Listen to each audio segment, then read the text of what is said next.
Hi, friends. Uh, Good morning, and I'm about to start work at one of my local hospitals, and just wanted to um, talk about one of the articles that I came across this morning in one of my readings, and just want to share with you and also discuss about this. Um, this is the article regarding medical establishment failing the UK public on COVID 19. This article talks about a massive way in which vaccination was done, and also vaccination is providing some relief, but they're talking about lockdowns again and also new variant vaccines. But the question just they're talking about is where COVID 19 is a teacher, but it's giving us a heads up, and we are not learning from it. And the question is why? And that is the point of my discussion, trying to figure out why we as a healthcare systems are not able to deliver the real solutions that our patients are expecting of us. Now, the root cause analysis of a problem is supposed to be done mostly when there is an issue. I am trained as an infectious disease, wound care, and obesity medicine doctor, but what has my understanding of this problem has been like we are not delivering the right message to our patients.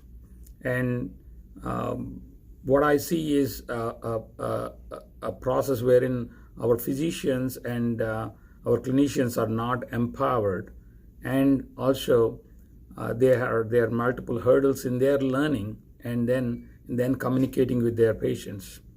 So, like we see right now, I have been an infectious disease and wound care and obesity medicine doctor, but I was not having the obesity medicine knowledge until almost 20 years since my graduation from my medical college. So, as you can see now, there is almost 25, more than 25 BMI patients, that is overweight patients from 25 to 30, are now being classified as high risk for bad outcomes with COVID. And how are we even targeting those people? We are not even teaching them right kind of nutrition. Now, why should we be worried about nutrition? Is we have to understand that our immune system is what has protected us as human beings. Without trying to improve our immune system, we will not be in the right place. Now, the question of how to improve the immune system is depending upon what we eat, because what we eat affects our lipid system, which in turn affects the immune system. So, the question is, I can keep talking like a lone wolf out there, trying to play this end game of medicine, trying to pull back my patients from the jaws of bad outcomes of infections and bad wounds, and try to work on this every day and night. I mean, good for my business, but bad for my patients. And hence, this knowledge of obesity and proper nutritional health advice is what I try to incorporate with most of my patients. And people say, okay, don't talk about obesity and don't talk about nutrition. You are an infectious disease doctor. But the question is, I am first a doctor, and I have to do what is right for my patients and try to be their advocate and try to share the knowledge. I mean, I'm not forcing anybody to do what they don't want to do. And what I've seen is more than 95 to almost 99% of my patients never say no when I approach them in a soft, subtle, gentle manner. And people are really hungry for knowledge. And when that knowledge is delivered with confidence and with empathy, I think we can really make that impact. My only huge request for the medical establishment, like, I'm part of the establishment, I guess, because I am in this different aspects in my roles as a medical doctor, but I try to work with the systems that are interested, and also I'm putting my money where my mouth is, trying to help the change and be the change that I want to be. The medical establishment say in this article they were talking about the failure in UK, but I think it's failing in every country. Why? We need to learn. We need to be learning and not just doing mass medicine mindset of delivery.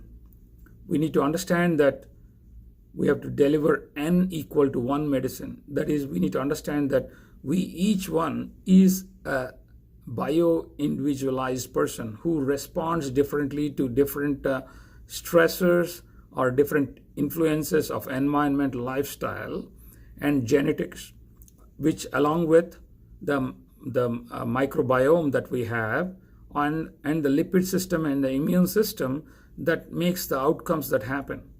Now, people can be understanding of this and try to take ownership, but it's so hard, it's so complex that one person cannot do it.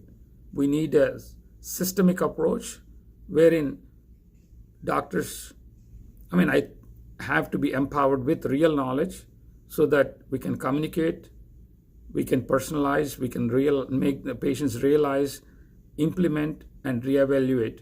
Without all these processes that can be used to be delivered with adequate people, process, and technology, we as a humanity are doomed for another pandemic. My hope is that we will learn from this. My hope is that we'll come out strong from this. And there's no reason that we have to hunker down in our bunkers. We have to make sure that we improve our immune system.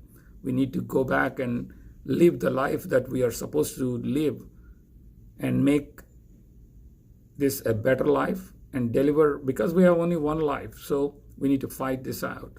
We need to improve our immune system, and that the only way in which we can do is, yes, social distance, mask if you have to, but majorly how to improve each other, how to improve the other person's health or your own health first. So it just comes down to you taking ownership of your own health and seeking the advice. There's a huge amount of good advice. Of course, there's a lot more bad advice. So try to understand, but don't give up. You can take ownership of your health. You can use data, knowledge, and also simple biomarkers and simple techniques, and look out for proper human nutritional lifestyle and do assessment of oneself, like simple metrics like waist to height ratio, the measurement of your waist size around the umbilicus divided by height. If it is more than 0.5, then we are in trouble. So it's so simple as that. And the second measure I would suggest is triglycerides to HDL ratio. This triglycerides to HDL ratio has to be 1.5 or less. So fasting triglycerides divided by HDL in your lipid parameters. If it is 1.5 or less, or if it starts going more than 2, then we are in trouble with something called as lipid abnormalities. So that's it. I couldn't but share my thought after I saw and read this article regarding the BMJ. I'll try to attach this article with this video later. And as always, don't worry, trust in your immune system. Work on improving your fat mass disease processes, and obviously things will amazingly change. And I've seen that in myself. And then please take care, take ownership of your health. Thank you, thank you, thank you.